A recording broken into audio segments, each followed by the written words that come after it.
Bismillahirrahmanirrahim. Assalamualaikum warahmatullahi wabarakatuh. Alhamdulillahirrabbilalamin. Wassalatu wassalamu ala asrafil anbiya'i wal mursalin Sayyidina wa habibina wa syafina wa maulana Muhammadin sallallahu alaihi wasallam wa ala alihi wa ashabi ajma'in, amma ba'du. Para pemirsa Ngopi Instan yang dimuliakan oleh Allah Subhanahu wa taala, marilah kita panjatkan puji dan syukur kehadirat Allah Subhanahu wa taala yang telah memberikan berbagai macam kenikmatan kepada kita sekalian. Alhamdulillah kita masih diberikan umur panjang sehingga kita masih bisa untuk melaksanakan perintah Allah Subhanahu wa taala, yaitu menjalankan puasa di bulan yang sangat mulia ini. Pemirsa yang dimuliakan Allah Subhanahu wa taala, perkenalkan, saya Sudarsin sebagai pembawa acara pada Ngopi Instan kali ini. Dan tema pada kali ini adalah mengoptimalkan amalan ibadah di akhir bulan Ramadan. Para pemirsa yang dimuliakan oleh Allah Subhanahu wa taala, kami telah mengundang narasumber yang sudah tidak asing lagi kepada kita. Guru kita, yaitu Al-Mukarram Al-Ustadz Haji Abdul Muhaimin Karim. Assalamualaikum Pak Ustadz. Waalaikumsalam warahmatullahi wabarakatuh. Bagaimana Pak Ustadz? Sehat Pak Ustadz? Alhamdulillah sehat walafiat. Alhamdulillahirrabbilalamin. Kita masih diberikan kesehatan oleh Allah Subhanahu wa taala. Para pemirsa yang kami muliakan, untuk tetap mengikuti acara ini, silakan untuk like and follow Facebook KJRI Hong Kong, Instagram, Twitter, YouTube untuk mendapatkan informasi terbaru dari KJRI Hong Kong. Dan apabila dalam acara ini banyak pertanyaan, silakan menghubungi WA dengan nomor 94001506. Mudah-mudahan pertanyaan ini bisa mendapatkan suatu hasil yang bermanfaat bagi kita sekalian. Nah, para pemirsa yang dimuliakan Allah Subhanahu wa taala, kami juga akan memberikan hadiah kepada 2 orang penanya yang beruntung, yang insya Allah masing-masing akan mendapatkan suatu hadiah sebesar $500 Hong Kong.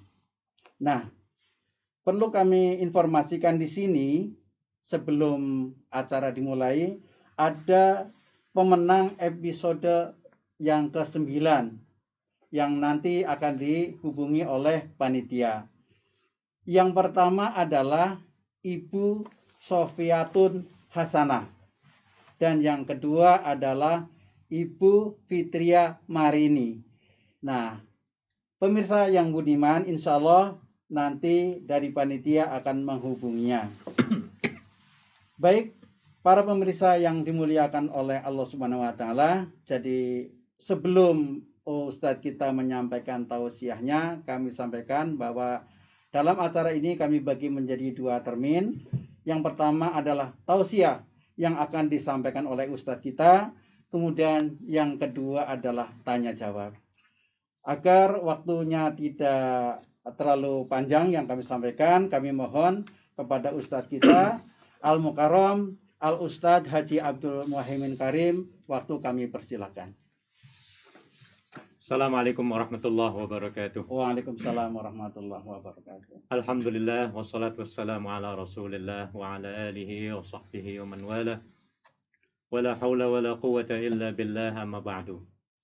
Puji dan syukur sama-sama kita panjatkan kehadirat Allah Subhanahu wa taala yang telah memberikan kesempatan dan kesehatan pada kita sekalian sehingga kita dapat menjalankan tugas kita masing-masing di bulan Ramadan ini. Salawat dan salam kita sampaikan pada baginda Rasulullah sallallahu alaihi wasallam. Pertama kali saya ingin ucapkan jutaan terima kasih kepada Pak Konjen tentunya, dan juga kepada Ibu Pani dan semua staf tim IT di Sesput yang telah berusaha untuk mengadakan acara ini. Mudah-mudahan dengan acara Ngopi Instan ini Pak Sudarsin. Insya Allah KJRI kita akan diberikan kemudahan oleh Allah Subhanahu wa taala. Amin. Dan akan dapat terhindar dari segala apa yang tidak kita inginkan. Amin. Baik Pak Sudarsin dan para pemirsa sekalian yang dirahmati Allah, temanya cukup tepat sekali, yaitu untuk bagaimana mengoptimalkan amal ibadah kita di akhir bulan Ramadan ini. Sama-sama kita ketahui bahwa Ramadan sebentar lagi Pak Sudarsin akan meninggalkan kita. Iya. Dan kita juga akan meninggalkan Ramadan. Makhluk Tuhan yang paling sedih Pak Sudarsin, Iya. ketika kita ditinggalkan Ramadan adalah malaikat. Malaikat mereka sangat khawatir sekali kalau hamba-hamba Allah yang pada Ramadannya itu sangat taat, aktif dalam beribadah. Tapi kemudian setelah sampai saja 1 Syawal, mereka kembali lagi sebelum Ramadan lagi. Nah, itu yang dikhawatirkan oleh malaikat. Ya. Tapi mudah-mudahan kita semua akan konsisten dan istiqomah. Ya. Amin. Dengan training sebulan yang kita lalui, yang tujuannya adalah untuk 11 bulan yang akan datang. Amin. Ya. Dengan begitu kita terus menjadi orang yang bertakwa kepada Allah Subhanahu wa Ta'ala. Sebaliknya Pak Sudarsin, makhluk Allah yang paling gembira, paling happy banget adalah setan. Setan ini paling suka kalau Ramadan cepat berlalu, Pak. Masya Allah. Ya. Kenapa begitu? Karena kalau sudah perut kita itu kenyang, Pak Sudarsin, ya, ini akan melupakan kegiatan-kegiatan Ramadan yang lalu.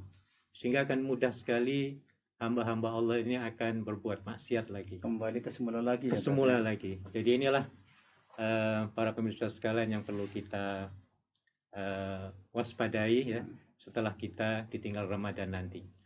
Baik, untuk 5 hari yang akan datang, saya ingin mengetengahkan 2 hal saja Pak Sudarsin dalam mengoptimalkan amal ibadah ini. Yang pertama adalah tentu yang kita optimalkan adalah yang fardu-fardu.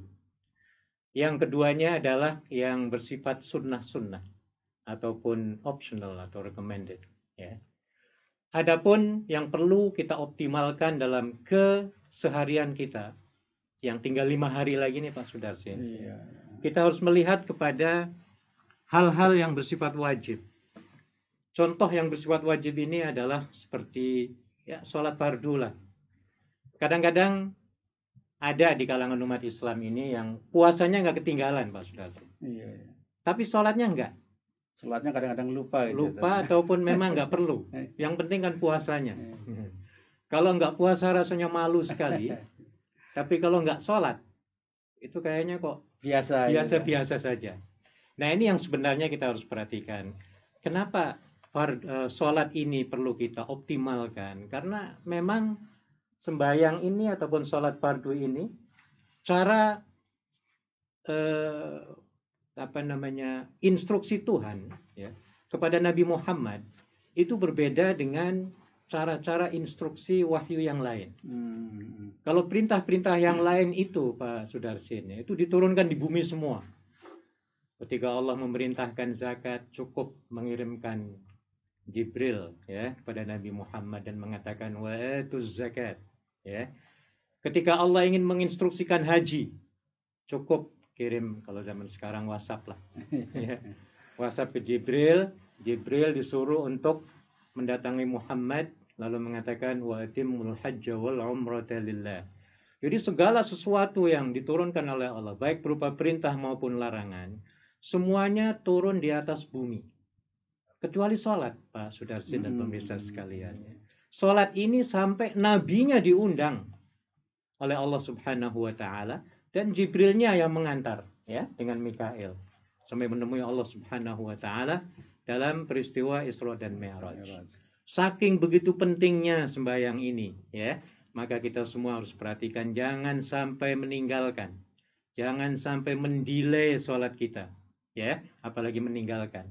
Yang namanya sholat nih para pemirsa sekalian dikatakan oleh Nabi ya, as-salatu imaduddin. Sholat ini bagaikan tiangnya agama. Jadi kalau bangunan itu tidak ada tiang temboknya, kira-kira bagaimana ya Pak Sudarsin? Mudah runtuh ya. Hancur semua, runtuh ya. Sama dengan sholat. Walaupun yang kita lakukan itu hampir sedekahnya hampir setiap hari ya, berbuat baik kepada orang lain tidak terhitung. Ya. Tapi sholatnya ditinggalkan, maka semuanya akan hancur. Jadi oleh sebab itu saya sarankan pada semua para pemirsa sekalian, jaga sholat fardu 5 waktu. Ya, karena dalam hadis lain dikatakan bahwa inna mathalas sholati fid din kamathalir ra'si fil jasad. Perumpamaan sholat dalam agama itu bagaikan kepala dalam badan. Jadi kalau perumpamaan ini kita cermati, waduh, begitu dalam sekali arti sembahyang ini. Ya, artinya perumpamaan kepala dalam badan ini, Pak Sudarsin dan para pemirsa sekalian, begitu pentingnya ya kepala pada diri manusia ini. Manusia ini walaupun kedua kakinya itu buntung, masih tetap dipanggil manusia. Kemudian ditambah lagi dengan kedua tangannya hilang semua, kita masih tetap memanggilnya manusia. Kedua telinganya hilang semua, tetap masih kita panggil mbak ataupun mas. Ya. Kedua matanya buta, masih tetap kita manggilnya manusia. Tapi kalau sudah kepalanya tidak ada, duduk bersama-sama kita di sini, Pak, apakah kita panggil dia manusia? Ya mungkin kita panggil pocong, ya, panggil kuntilanak ya. Ini karena kepala begitu pentingnya. Maka sholat juga demikian. Nah, jadi para pemirsa sekalian, please tolong dijaga sembahyang kita. Dalam kondisi apapun sholat itu wajib. Ya, hanya kadang-kadang ya tergantung kondisi kita. Tapi sholat itu wajib. Berdiri tidak bisa, duduk. Duduk tidak bisa, berbaring ya. Berbaring tidak bisa juga, terserah dengan isyarat dan lain sebagainya. Ya. Kemudian nggak bisa ngadepnya ke kiblat betul-betul, ya semampu kita. Kan ini banyak kejadian. Bagaimana Pak kalau sholatnya di kamar mandi? Sudah bismillah saja, tawakal Allah. Allah Maha tahu, ya.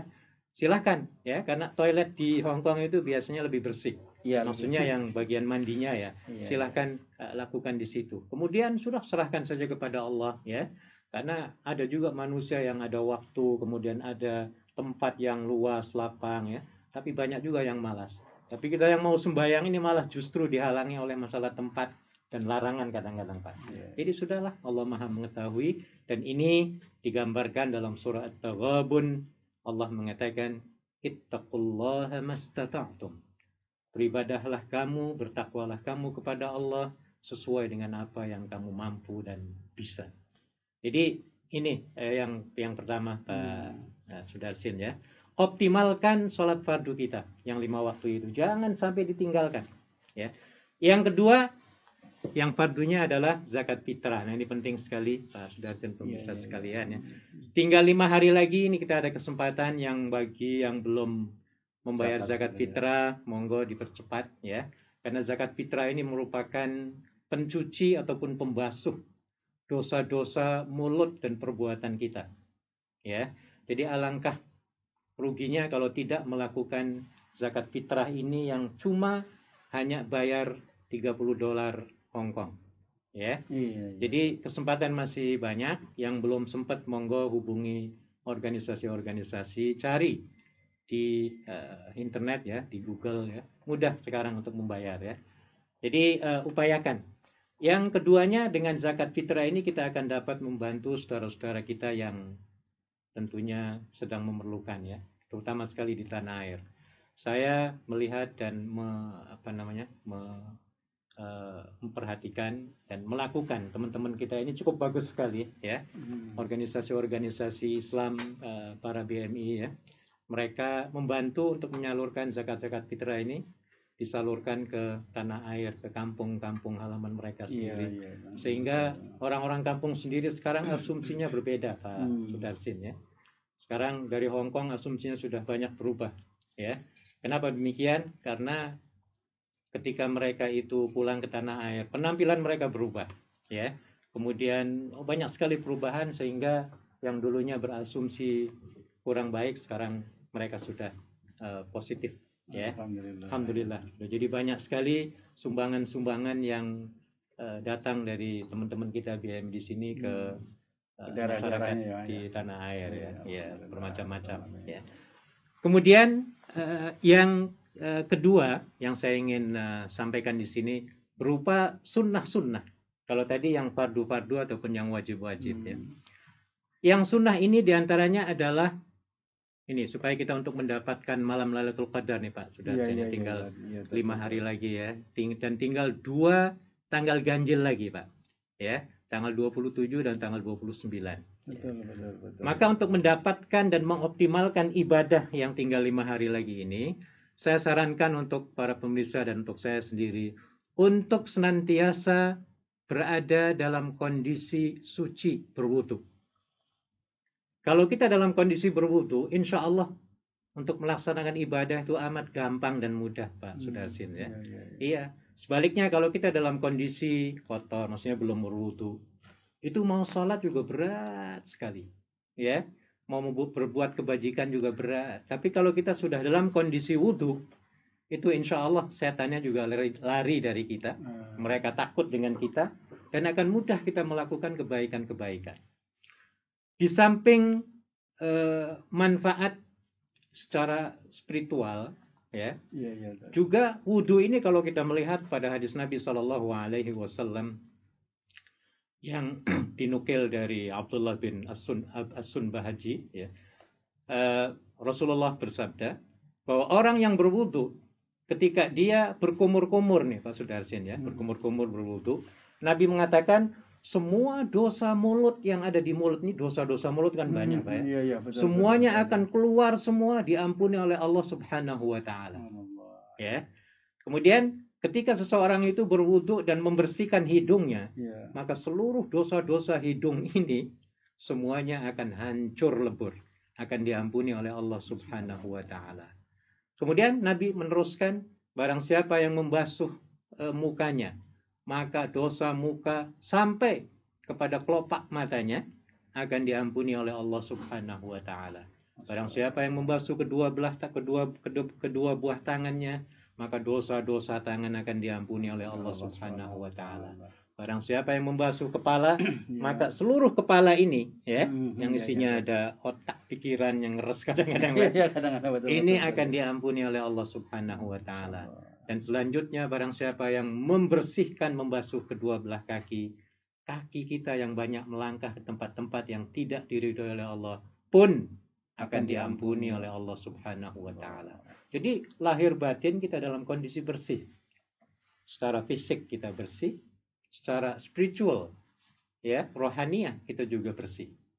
Jika kondisi kita dua-duanya dalam keadaan bersih, insya Allah untuk mengoptimalkan ibadah ini, untuk mendapatkan Lailatul Qadar, ini akan lebih dekat untuk mencapainya. Ya, para pemirsa tahu bahwasanya nilai malam Lailatul Qadar ini yang dijelaskan dalam surah Al-Insyirah, ya, itu lebih baik daripada 1000 bulan.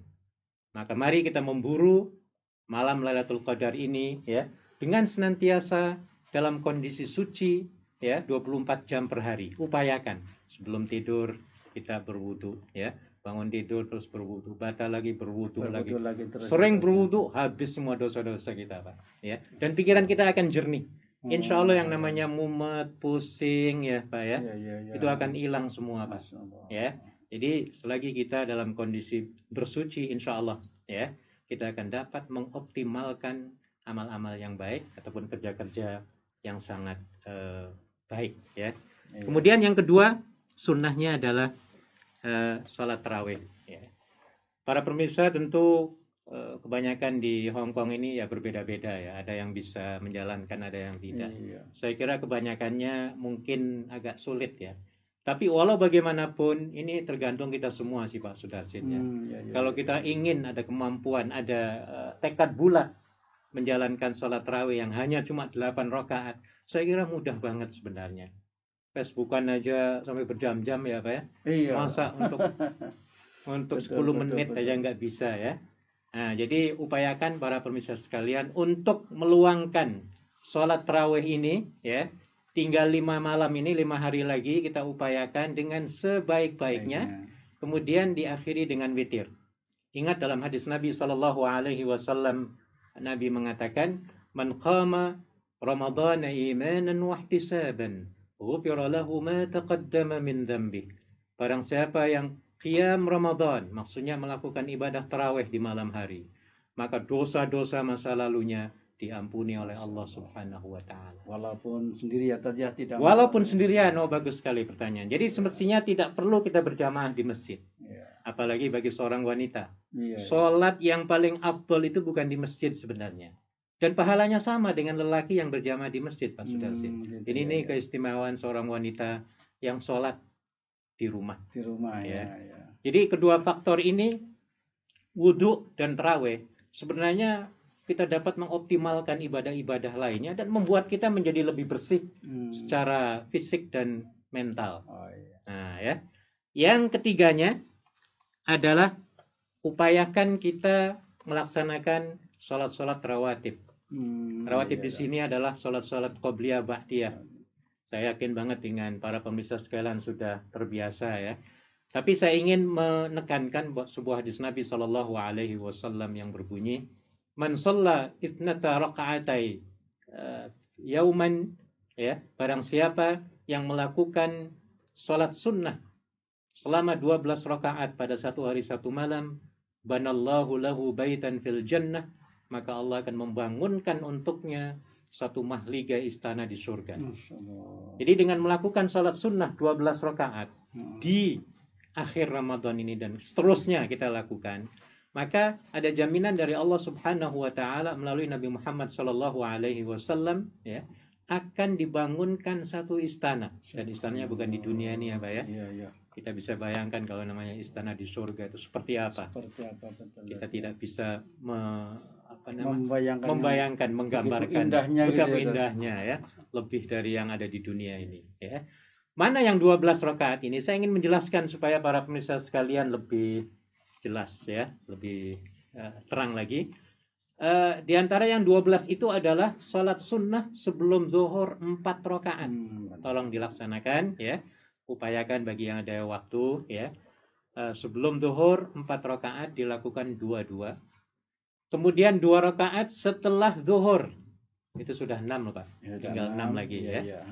Kemudian 2 rakaat setelah maghrib. Ya. 2 rakaat lagi setelah isya. Dan terakhir 2 rakaat lagi sebelum subuh. Totalnya 12 rakaat. Dan ini Nabi Muhammad yang sudah dijamin masuk surga, Pak Sudarsin. Beliau masih tetap menjalankan yang 12 rakaat ini. Ya. Apalagi yang sebelum subuh. Ya. Yang dikatakan oleh Aisyah. Beliau mengatakan, Nabi bersabda bahwa raka'atal fajri khairun minad dunya wa ma fiha. 2 rakaat yang dilakukan, sunnah 2 rakaat yang dilakukan sebelum subuh lebih baik nilainya daripada dunia dan seisinya. Hongkong ini nggak ada seberapa nilainya, Pak. Dengan hanya 2 rakaat. Kalau kita memahami itu ya. Kalau kita memahami, wah kita tidak akan meninggalkan ini ya. Dan kita hidupnya enak. Jadi semangat hidup ini ya. Ya, dunia semangat, di akhirat dapat. Merasa ada jaminan. Ada jaminan ya. Kita tidak akan tersia-sia hidup ini. Di sana kita ada harapan, Pak. Nah, ini. Jadi inilah keistimewaan bulan Ramadan yang sebentar lagi kita akan meninggalkannya. Masih ada waktu? Kalau ada, saya teruskan dengan membaca Al-Quran. Nah, ini ya. Yang disebut sebagai membaca Al-Quran di sini yang dikatakan dalam hadis bukan qiraah tetapi ya tadarus. Jadi kadang-kadang kita ini yang namanya tadarus itu konotasinya cuma baca sampai berkali-kali kata, Pak. Itu ya. Yang sebenarnya dikatakan tadarus di sini adalah merenungi maknanya, Pak. Jadi bukan ngebutnya itu. Iya, kadang-kadang kan mengebut, Pak, 3 hari 1 juz, 3 hari betul. Bahkan ada yang 1 hari 1. Betul. Sementara isinya nggak tahu. Iya. Jadi kayak robot gitu atau apa gitu ya. Nah, yang paling betul menurut hadis itu adalah merenungi, meresapi maknanya. Makna daripada per ayatnya itu. Per ayatnya itu, walaupun tidak banyak ya. Iya. Malah itu justru yang lebih baik daripada sekian khatam. Ya bagus mengkatapkan. Tapi yang dianjurkan sebenarnya adalah mempelajari, merenungi dari isi kandungan Al-Quran itu sendiri. Ya, kalau kita tahu tentang isinya, indah sebenarnya, Pak. Karena Al-Quran ini merupakan kayak buku manual gitu, Pak. Kalau kita beli HP itu kan ada manual bukunya ya, TV dan lain sebagainya. Artinya kalau kita mengamalkan buku manual itu sesuai dengan peraturan buku manual itu, akan selamat sebenarnya, Pak. Oh, iya, iya, iya. TV kalau kita operasikan tidak sesuai dengan manual, cepat rusak. Iya. Begitu juga kehidupan manusia ini, ya. Kalau kita berseberangan atau bertabrakan dengan Al-Quran dan Sunnah Rasulullah, maka kehidupan kita ini akan sesat. Seperti yang digambarkan oleh Nabi SAW, taraktu fikum amrayn, ma in tamassaktum bihima, kitaballahi wa sunnata rasulih. Ada dua hal yang aku tinggalkan. Ada dua warisan, kata Nabi. Dua legasi yang aku tinggalkan kepada kalian, ya. Yang kalau kalian amalkan keduanya, pasti kalian tidak akan tersesat untuk selama-lamanya. Tinggal dimanapun Anda tidak akan tersesat. Tinggal di New York, Tokyo, Hong Kong, mana-mana lah yang penuh banyak maksiat misalnya ya. Di kota metropolitan yang begitu sesat begitu. Tapi kalau Anda mengamalkan buku manual Al-Quran dan Sunnah Rasulullah, insya Allah akan selamat dari godaan-godaan itu. Artinya pemahaman yang selama ini kan gini, Tad. Iya. Itu dalam bulan Ramadan mereka berlomba-lomba untuk menghatamkan. Iya. Nah, tapi yang sebenarnya adalah kita memahami isi daripada Al-Quran itu sendiri. Betul. Itu sebenarnya yang diajarkan oleh Rasulullah. Dan Nabi sendiri ketika Ramadan itu didampingi oleh malaikat Jibril merenungi Al-Quran. Ya. Betul. Seperti para sahabat sendiri kalau membaca Al-Quran itu, Pak, membaca satu ayat itu diulang lagi, diulang, kadang menangis, merenungi apakah aku ini sudah mengamalkan ini atau belum, ya. Apalagi ayat-ayat ini masalah azab misalnya di neraka. Oh, mereka takut sekali itu. Ulang lagi, istighfar lagi. Nah, ini sebenarnya yang perlu kita lakukan. Ya, walaupun menghatamkan banyak itu bagus. Tapi alangkah lebih indah dan bagusnya lagi kita bisa memahami, sambil kita memahami sehingga kita dapat menerjemahkan Al-Quran itu nilai-nilainya ke dalam kehidupan kita sehari-hari. Begitu. Satu lagi aja. Ya, kemudian mungkin kalau ada pertanyaan. Silakan. Satu lagi barangkali yang harus kita lakukan untuk mengoptimalkan amal ibadah puasa di akhir Ramadan ini, Pak Sudarsin dan para pemirsa sekalian, adalah jangan sekali-kali melupakan sahur, Pak. Karena sahur ini adalah sunnah yang muakkadah yang tidak pernah ditinggalkan oleh Nabi SAW. Ya. Sahur itu bentuknya boleh saja, pokoknya yang penting makanan. Bila perlu yang kenyang lah, karena kita akan berapa jam lagi, 13 jam, 14 jam. Betul, aktivitasnya lagi ya. Kalau kita tidak sempat masak misalnya, ya sudahlah yang sudah ready made makanan ya, sudah tersedia ya. Betul. Ya, apalah kalau mie misalnya ya tinggal ngangetin atau apa ya. Jangan sampai kita tinggalkan. Karena kata Nabi dalam sebuah hadis, satu jaminan beliau mengatakan, tasahharu fa inna fis sahuri barakah. Bersahurlah olehmu karena dalam melakukan sahur itu banyak sekali keberkahan. Saya ingin jelaskan dua saja keberkahannya. Yang pertama, keberkahan kita bersahur adalah kita dapat menambah energi kekuatan dalam tubuh badan kita. Ya. Kenapa begitu? Karena kita tidak ingin kita itu ketika puasa, karena tidak sahur ya Pak ya. Itu dilihat oleh majikan misalnya jadi lemas gitu Pak ya. Kurang berdaya. Itulah kamu puasa. Gitu ya.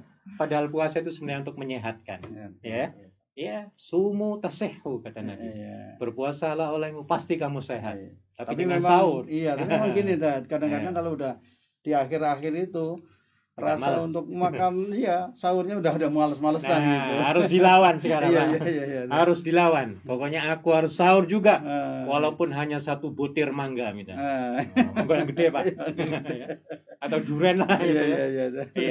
Dan minum yang anget-anget. Nah, itu insya Allah akan dapat menambah energi sehingga kita dapat bekerja seperti biasa. Ketika kita berpuasa dan tenaga kita maksimum Pak, maka majikan kita akan thumb up, menjempoli gini Pak. Kamu nggak makan 14 jam kok kuat. Tapi kuat gitu ya. Hebat kamu ya. Nyeruput kopi aja enggak loh. Tapi kamu mampu semua, kerjanya hebat gitu. Nah, ini akan mendapat jempolan lah istilahnya dari majikannya. Dari majikan dan akan mendapatkan bonus insya Allah. Dari Allah dapat pahala, dari majikan akan dapat apresiasi. Dan yang kedua keberkahannya ya. Yang kedua ini akan meningkatkan daya keikhlasan kita, Pak. Iya, iya. Kenapa demikian? Saya kasih contoh misalnya, Pak Sudarsin lah katakan. Mungkin pernah nggak sahur ya Pak ya? Iya, iya. Pernah ya Pak ya? Pernah kelupaan kan? Kelupaan atau ya pokoknya males lah Iya, kadang-kadang iya, ya. iya. Kadang-kadang memang kalau Nah. akhir-akhir ini agak males Iya, gitu. iya. Tadi. Ketika panjenengan itu nggak sahur misalnya, jalan kaki lemes menuju kantor. Benar, iya. Ketemu teman di kantor Pak, ngomong. Masa aku nggak sahur nih, lemes. Sudah ngomongnya lemes gitu lah Pak. Betul. Kemudian pelan lagi ngomongnya, mesakno gitu Kayak Pak. memelas gitu ya. memelas. Ini artinya apa?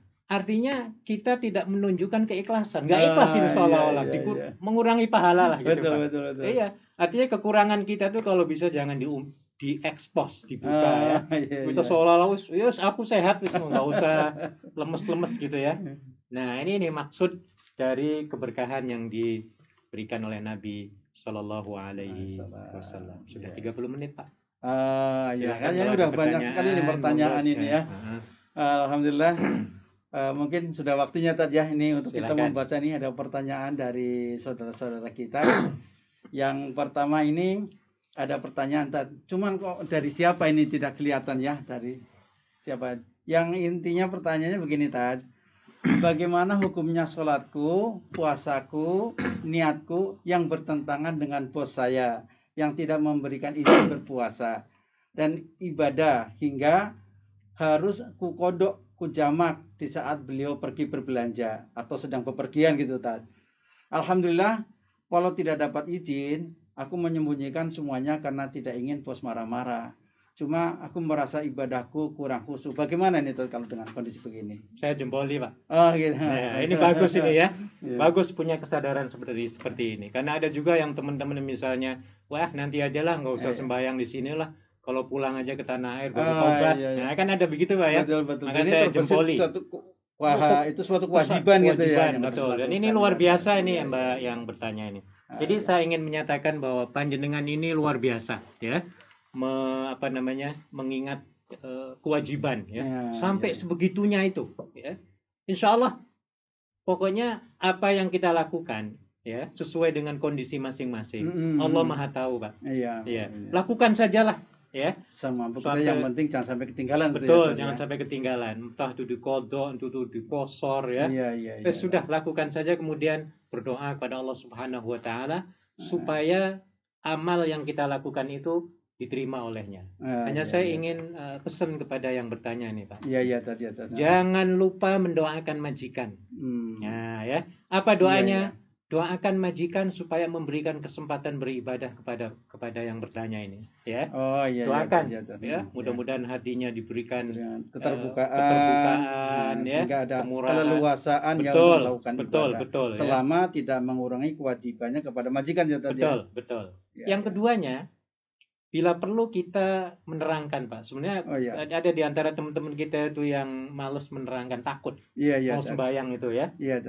Saya menyarankan agar teman-teman ini dapat menerangkan kepada majikan masing-masing tentang keistimewaan kita sembahyang. Iya. Sembahyang itu kan cuma 3 menit sebenarnya Pak. Iya, daripada main Facebookan kan berjam-jam gitu ya. Betul. 3 menit, 4 menit. Dan nyatakan kepada majikan itu, kan majikan, saya mau sembahyang loh ya. Saya sembahyang itu doain kamu loh.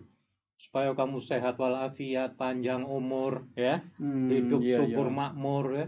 Duitnya banyak, kaya, sugih ya.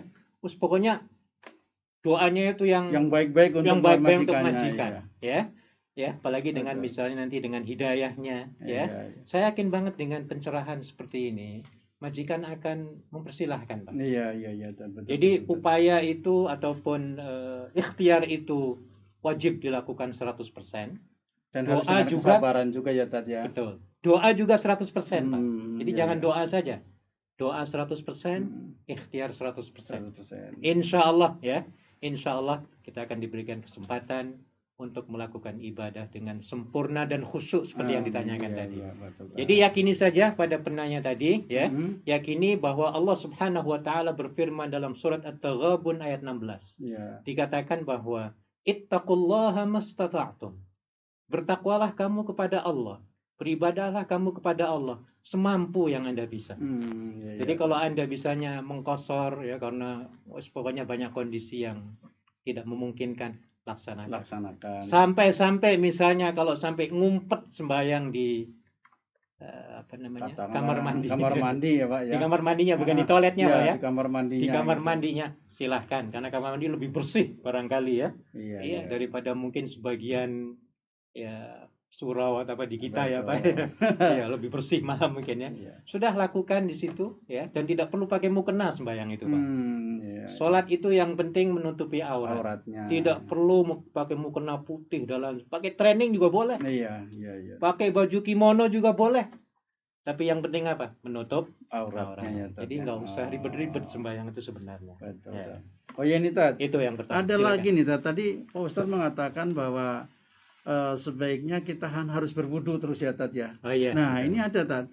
Amalan apa yang harus bisa dilakukan seorang wanita yang sedang berhalangan nih Tad dalam untuk bisa tetap dapat Lailatul Qadar ini Tad? Oh bagus sekali pertanyaannya. Ya, sangat erat ya hubungannya dengan Lailatul Qadar. Ya, jadi bagi teman-teman yang sedang berhalangan ya, Allah sebenarnya memberikan peluang di situ ya.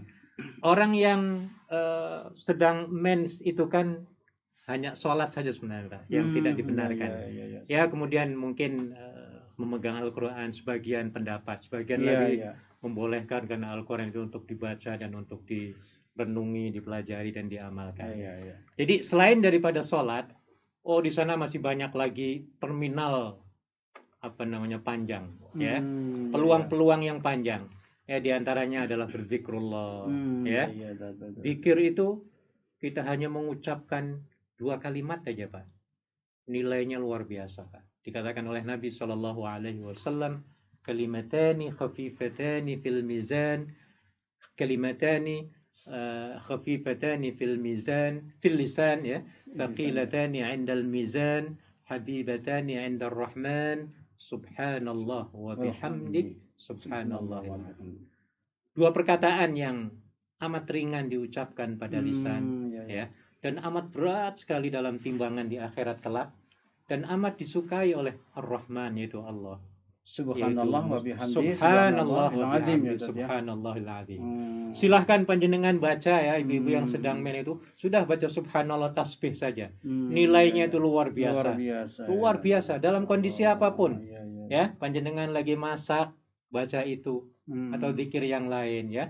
Motong bawang, nyapu, nyetrika ya, nyuapi anak dan lain sebagainya. Upayakan jangan sampai mulutnya ini nganggur atau hatinya menganggur. Dan amalan yang enteng sekali. Sekali. Ibadah yang paling enteng itu adalah zikrullah, zikir itu. Karena ibadah itu kan ada 3 macam Pak. Ada ibadah tuh yang berat dan modalnya berat. Haji misalnya. Ibadah haji. Bangun masjid berat. Ya. Ada lagi ibadah itu yang berat, modalnya ringan. Puasa. Puasa itu kan berat. Pak. Modalnya kan cuma niat tok. Nggak perlu wudu, nggak perlu beli apa-apa ya Pak ya. Kalau haji kan berat, biayanya sekian ya. Ada lagi ibadah itu yang ringan, modalnya juga ringan. Itu zikir. Bahkan sampai tidak perlu berwudu, tetap dapat pahala. Dianggap sebagai ibadah ya. Jadi kepada si penanya, monggo optimalkan waktu Anda ya, kesempatan Anda di dalam rumah ya. Walaupun dalam kondisi mens ya, perbanyak mengingat Allah Subhanahu wa taala dengan zikir. Bagaimana dengan Lailatul Qadarnya ini? Apakah kita bisa didapatkan di dalam kondisi demikian? Yakini saja itu. Karena Lailatul Qadar itu kan nggak ada yang tahu sebenarnya. Rahasia Allah semua ya. Tapi di situ dalam surah Insyirah ada tanda-tandanya. Tandanya apa? Di dalam ayat yang terakhir dikatakan salamun hiya hatta matla'il fajr. Ketika di fajar itu di waktu pagi ya, ataupun di malam harinya ya, kita itu dalam kondisi salam ya. Kondisi kita tuh kayaknya malam ini atau pagi ini kok kayaknya damai banget ya. Yang biasanya mumet kok nggak mumet gitu Pak. Rasanya blong hatinya gitu Pak. Nah itu mudah-mudahan ada tandanya. Karena orang yang dekat dengan Allah pasti insya Allah akan beri Allah akan berikan fasilitas. Jangankan dengar Allah, dekat dengan Pak Lurah aja dapat fasilitas. Nah gitu. Jadi begitu, dekati Allah dengan zikir. Gitu. Oke, ini ada penanya lagi. berikutnya nih tadi ya. Ini Pak Ustadz nih, ada pertanyaan dari Ibu Tini. Assalamualaikum warahmatullahi wabarakatuh. Waalaikumsalam warahmatullahi wabarakatuh. Yang terhormat Ustadz Haji Abdul Bahimin Karim dan yang terhormat Bapak Sudarsin.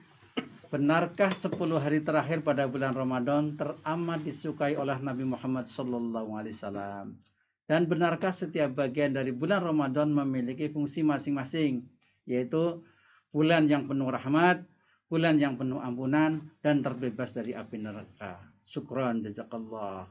Wah, Bagaimana Pak Ustaz? Ya, terima kasih banyak atas pertanyaan Bu Tini ya. Bagus pertanyaan ini ya.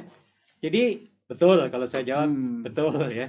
Memang Nabi Shallallahu Alaihi Wasallam mengistimewakan 10 terakhir bulan Ramadan ini ya. Sehingga beliau mengalokasikan waktu 10 hari akhir bulan Ramadan itu ya dengan melakukan i'tikaf di masjid. Yang tujuannya adalah mengkonsentrasikan diri komunikasi ibadah dengan Allah Subhanahu wa taala. Hablum minallahnya itu lebih maksimum lagi dibanding dengan hablum minan nasnya.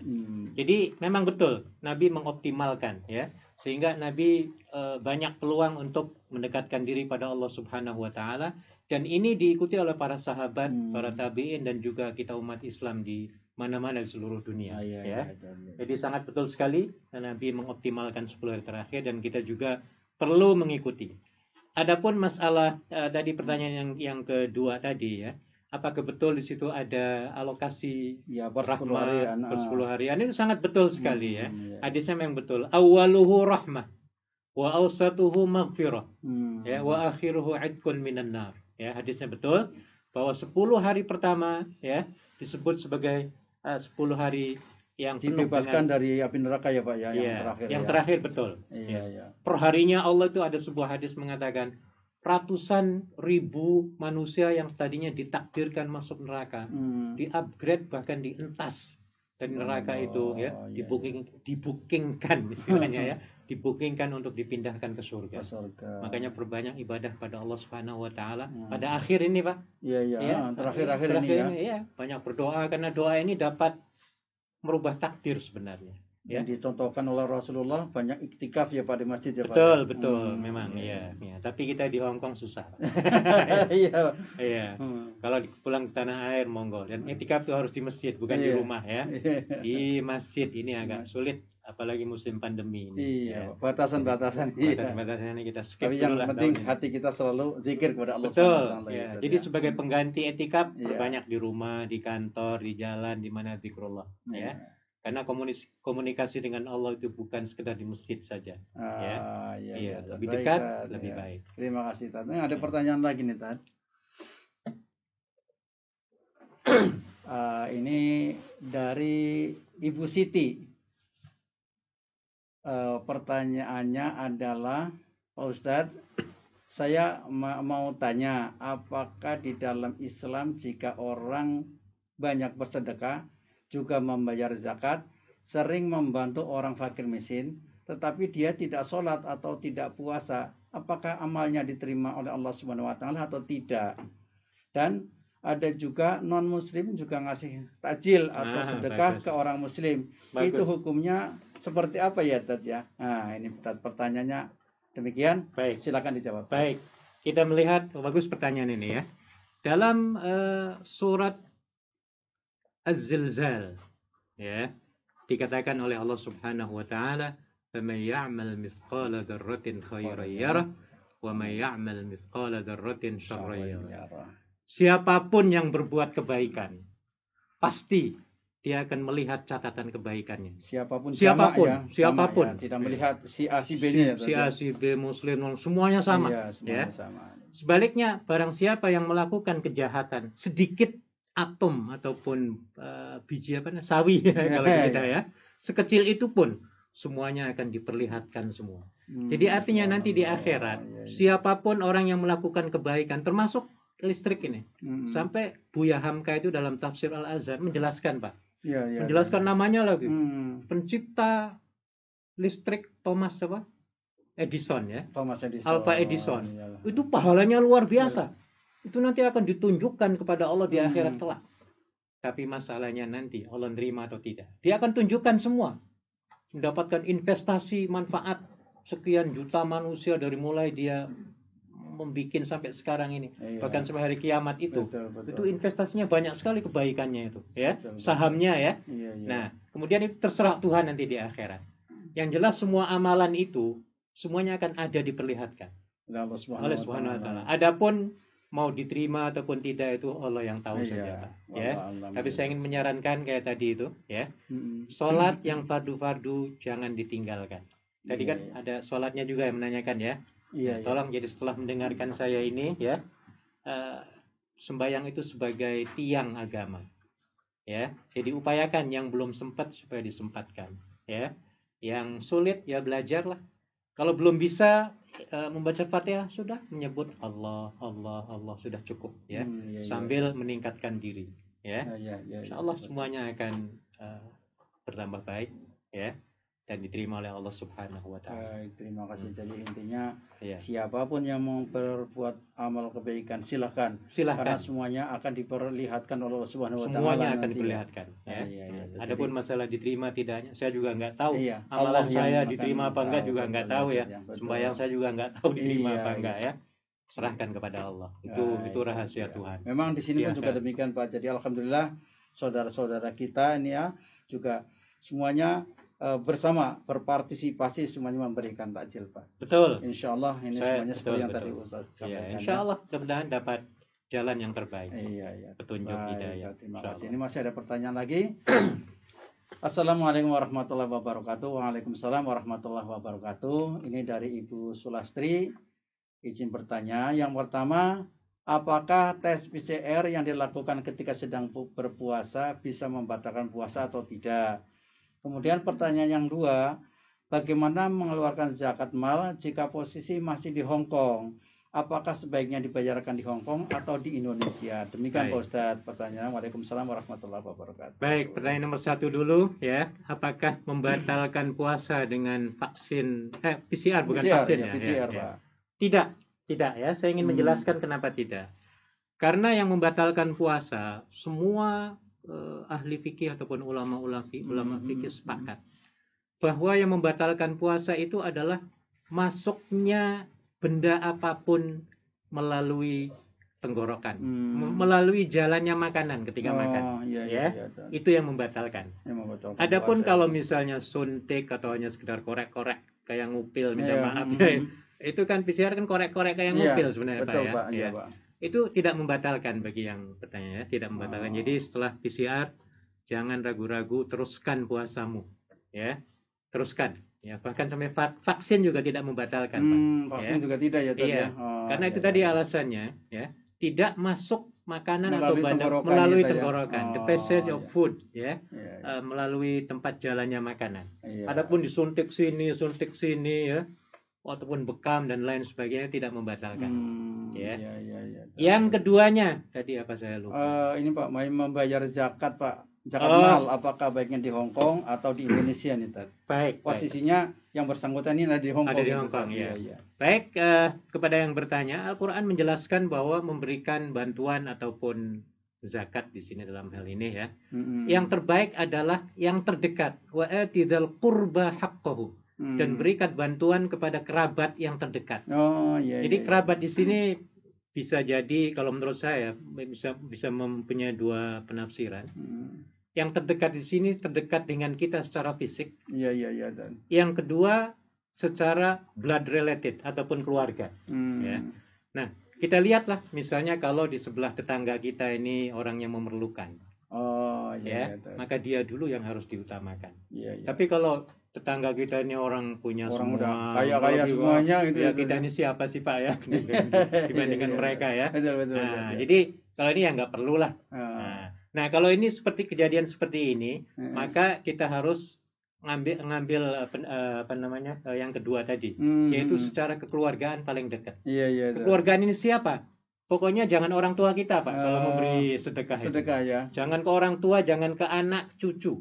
Oh, Karena gitu. ini merupakan nafkah kewajiban. Iya, iya. Tidak dibenarkan walaupun ada seorang Tapi kalau ulama ke saudara kandung boleh, ya, boleh ya. karena itu bukan kewajiban. Iya, iya, iya. Ya. Oh, iya. Kalau orang tua kewajiban kita, kalau Iya. mereka misalnya memerlukan sesuatu ya, Mm-mm. wajib bagi kita untuk membantu. Jadi hukumnya wajib membantu. ya, ke orang Tapi kalau tuanya. saudara kita paman itu bukan kewajiban.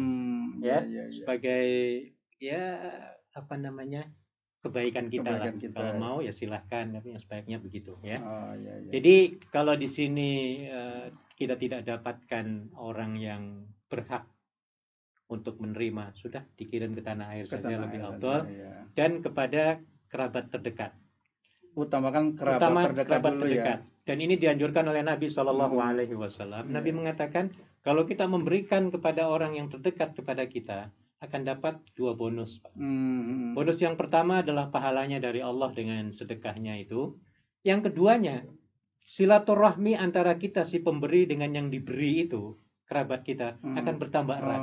Iya, Dan yang ketiganya, kita akan selalu didoakan. Apalagi Iya, nanti iya. misalnya kalau kita pulang ke tanah air, Iya, tiap bulannya kita kasih, tiap tahunnya misalnya, kita ketemu mereka, wah saya kira akan digelar karpet merah. Iya. Kenapa begitu?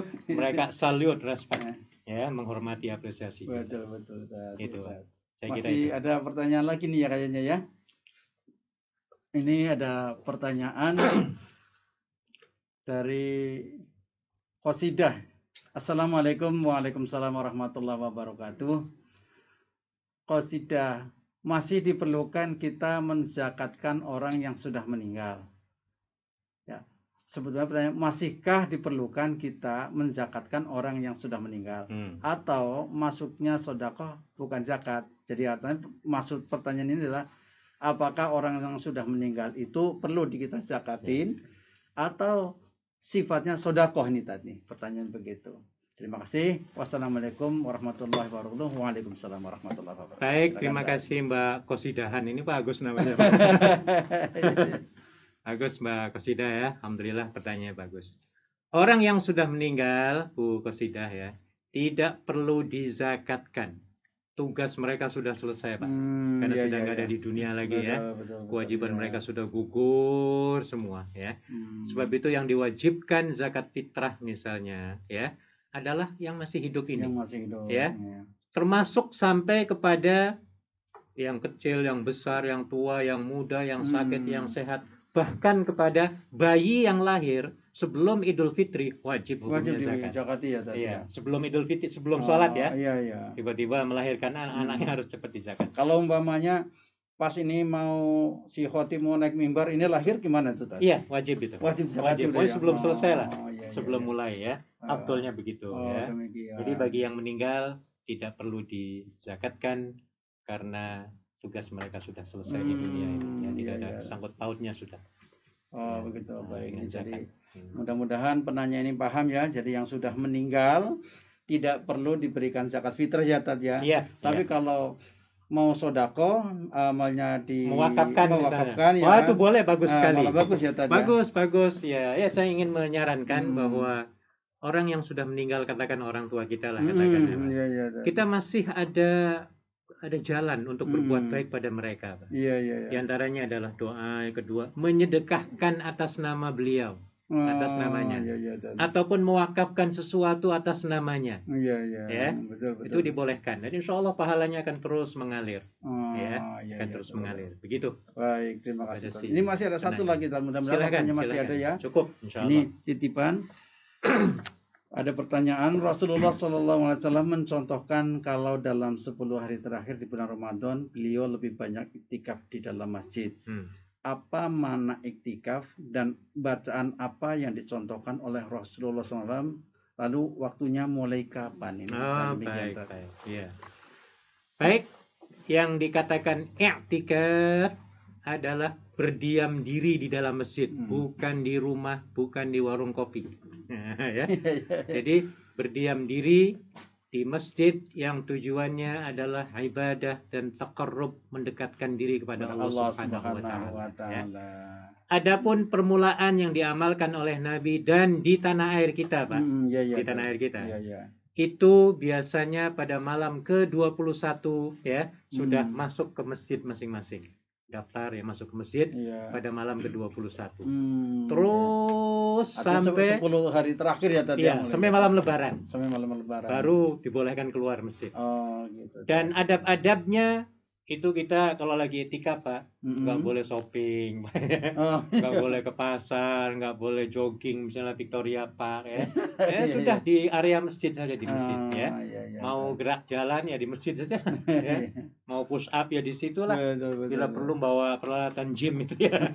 Jadi nggak perlu keluar. Nggak perlu keluar dari masjid ya, Tad, ya. Itu etika dan adab-adab etikaf. Iktikaf. Bacaannya Tad, Bacaan yang diajarkan oleh Nabi ya. Shallallahu Alaihi Wasallam ketika beliau ditanya oleh Aisyah radhiyallahu anha, ya Rasulullah, bacaan apakah yang paling afdol ketika Lailatul Qadar ini atau dalam i'tikaf ini? Betul. Nabi mengajarkan, Allahumma inna nas'aluka ridhaka wal jannah wa na'udzu bika min sakhatika wan nar. Allahumma innaka afuwun karim tuhibbul afwa fa'fu anna ya karim. Saya terjemahkan ya.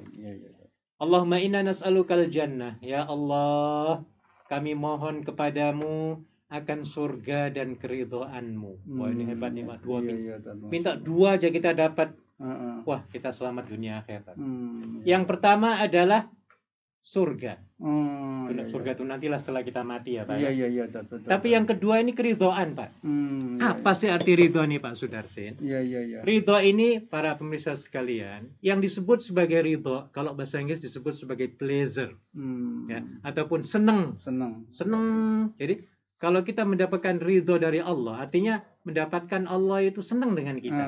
Iya. Kalau Allah itu senang dengan kita, Pak Sudarsin ya. Minta apa saja dikasih dan kita juga senang. Iya. Saya logikakan ini ya. Iya. Misalnya begini, Mbak Waru punya majikan.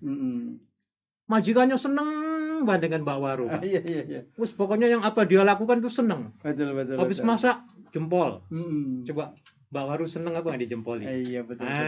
Disenyumi ya. Pulang dari liburan malah ditanyain, habis berapa duit kamu? Saya tak ganti semua. Ini kan saking senangnya, saking ridhonya. Ya. Tapi sebaliknya kalau misalnya Allah murka, Pak. Hancur Hongkong, Pak. Iya. Kalau majikan kita murka, sewot, merengut aja, bentak terus. Bahkan mungkin kita diputus kontraknya langsung. Kita bisa sakit hati, bisa jantungan gitu, Pak. Betul. Nah, jadi keridhaan Allah ini perlu sekali dengan berdoa tadi. Allahumma inna nas'aluka ridhaka wal jannah wa na'udzubika min sakhatika wan nar, dan kami mohon perlindungan kepadamu ya Allah dari murkamu dan nerakamu. Kalau ini kita dapatkan semua Pak, dunia akhirat selamat Pak. Indah hidup ini. Terima kasih Pak Ustadz penjelasannya. Nah ini ada nih Pak Ustadz, mohon izinnya Pak Ustadz ya. Monggo. Ini ada satu pertanyaan lagi nih. Ya. Assalamualaikum warahmatullahi wabarakatuh. Waalaikumsalam warahmatullahi wabarakatuh. Selamat malam Pak Ustadz Haji Abdul Muhaimin Karim dan Bapak Sudarsin. Saya Aliyah dari Cilacap. Wah ini dari Cilacap kampung saya nih Pak.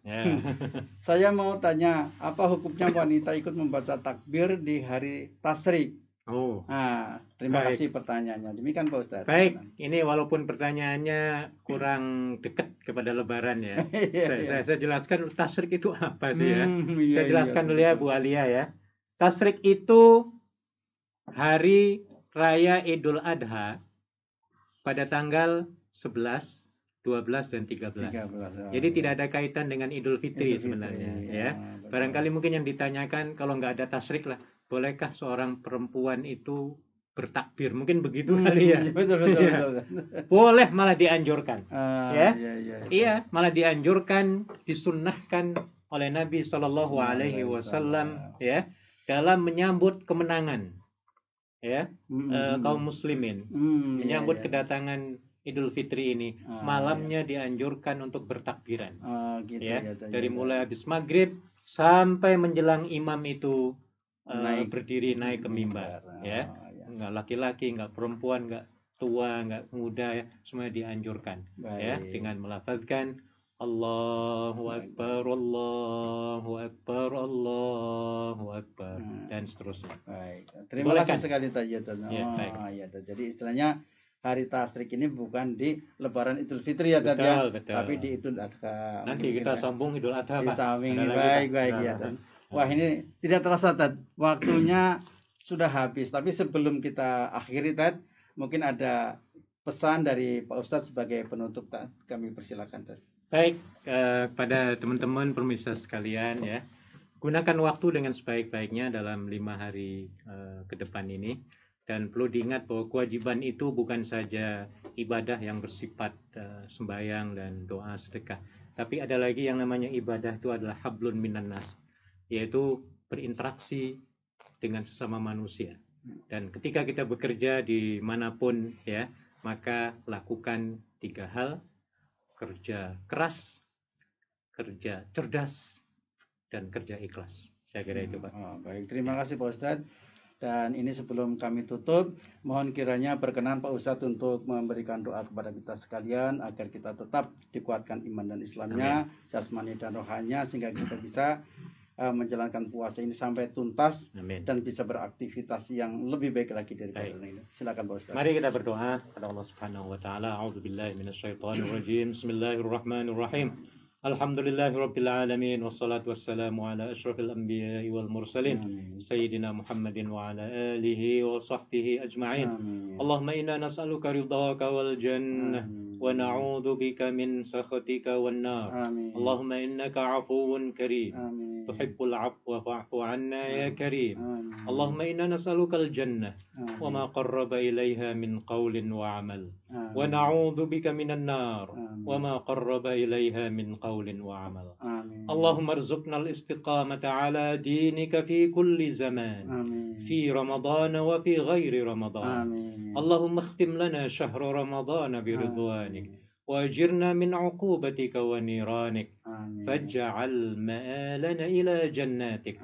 Allahumma a'id 'alaina Ramadan a'waman 'adida wa azminatan madida. ربنا آتنا في الدنيا حسنة وفي الآخرة حسنة وقنا عذاب النار وصلى الله على سيدنا محمد وعلى آله وصحبه وسلم سبحان ربك رب العزة عما يصفون وسلام على المرسلين walhamdulillahi rabbil alamin. Terima kasih. Dan kurang lebihnya para pemirsa sekalian, dari saya sebagai pembawa acara, banyak kekurangannya, saya mohon maaf yang sebesar-besarnya, dan saya akhiri billahi taufiq wal hidayah. Wassalamualaikum warahmatullahi wabarakatuh. Terima kasih.